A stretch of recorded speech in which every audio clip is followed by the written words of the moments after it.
ग्राम बाजार के सभी दर्शकों को नमस्कार। आज हमारी संस्था सतरम गांव में है। मिर्ची के फसल में और एक अद्भुत उपलब्धि प्राप्त करने वाले सिद्धम्मा और गणेश माँ बेटे की एक जोड़ी जो कृषि क्षेत्र में काफी बरसों से खेतीबाड़ी करते आ रहे हैं। हमने नेमज़ैप जो नेमिटोड का तोड़ है और हमने इस औषधि को और बलवर्धक बनाने के लिए कई और प्रयोग किए हैं। हमें लगा ये और थोड़ा समय लेगा, पर यहाँ आके देखा तो इसका अद्भुत परिणाम देखने को मिला और इससे हमें भी खुशी और उत्साह बढ़ती है कि हम किसानों को सही चीज दे पा रहे हैं। आज उन्हीं के खेत में हैं। आइए मिर्ची के सफलता के बारे में और मिर्ची के पैदावार में नेमिटोड से हुए अड़चनों के बारे में सुनते हैं उन्हीं की जुबानी। जब हमने पूछा कैसे इन्होंने अपनी फसल पर नेमिटोड से छुटकारा पाया तो इन्होंने बताया कि पहले फसल अच्छी तरह से उगी थी, फिर अचानक थोड़े पेड़ अपने आप सूखने लगे तो हमें पता चला कि ये पेड़ के जड़ों में पाए जाने वाली नेमिटोड का असर है, जो जड़ों को पूरी तरह से खोखला कर देता है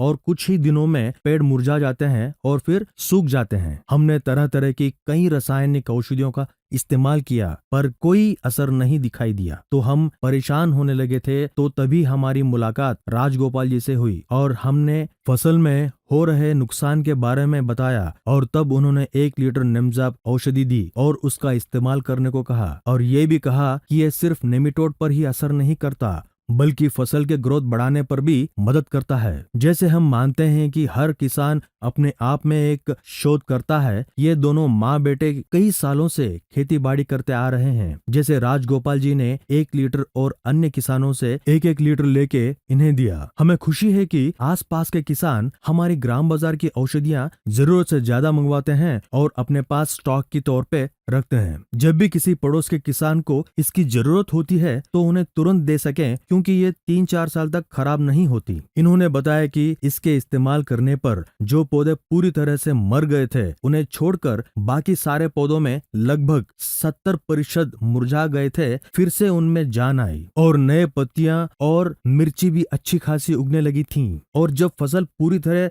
कटाव तक आया तो एक एक पौधे से तकरीबन 1-1.5 किलो तक की मिर्ची उगी, जो कि अपने आप में एक चमत्कार है। इन्होंने सिर्फ मिर्ची ही नहीं बल्कि टमाटर भी उगाई हैं। जैसे कि राजगोपाल जी ने बताया था कि फसल की ग्रोथ में भी बढ़त होगी, तो इन्होंने उस पे भी इस्तेमाल किया और उसका परिणाम आप अपने आंखों से देख सकते हैं। हमने जब गणेश से पूछा कि जब आपकी मिर्ची की फसल बर्बाद हो रही थी, राजगोपाल जी ने आपको ये औषधि दी, तो आपने क्या सोच के इसका इस्तेमाल किया? जहाँ कई औषधियों को हमने जांचा वहाँ ये भी सही, या फिर राजगोपाल जो कि खुद एक संशोधक हैं, वो जो भी देंगे ठीक ही होगा करके उनसे लिया। तो गणेश ने बताया कि सबसे पहले ये एक हर्बल और नेचुरल औषधि है, इससे हो सके तो फायदा ही होगा, जमीन पर किसी प्रकार का नुकसान तो नहीं पहुंचाएगा। और हमने राजगोपाल जी को अपने खेत में इसका इस्तेमाल करते हुए देखा था और उनकी फसल भी, और उनसे इसके इस्तेमाल के बारे में भी जाना। जैसे कि उन्होंने बताया कि 1 लीटर को 100 लीटर पानी में मिलाना है और पौधों के इर्द गिर्द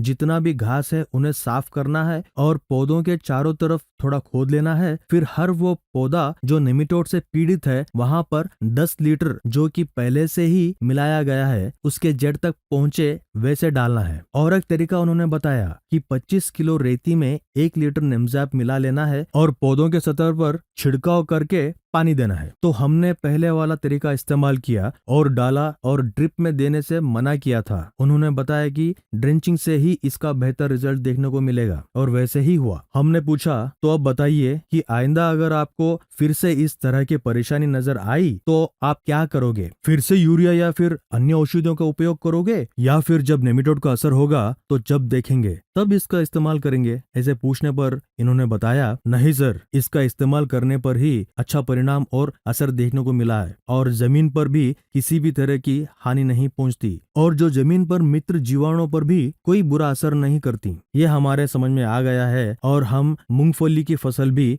बो रहे हैं, तो उस फसल पर सिर्फ इसका इस्तेमाल करेंगे। तो दोस्तों, ये थी सतरम गांव में स्थित सिद्धम्मा और गणेश की मिर्ची और टमाटर के खेत में आंखों देखी कहानी। जब हम अगले किसान से मिलेंगे तब उनकी कहानी उन्हीं की जुबानी आपको सुनाएंगे। तब तक के लिए आपका धन्यवाद। जय जवान, जय किसान, जय हिंद।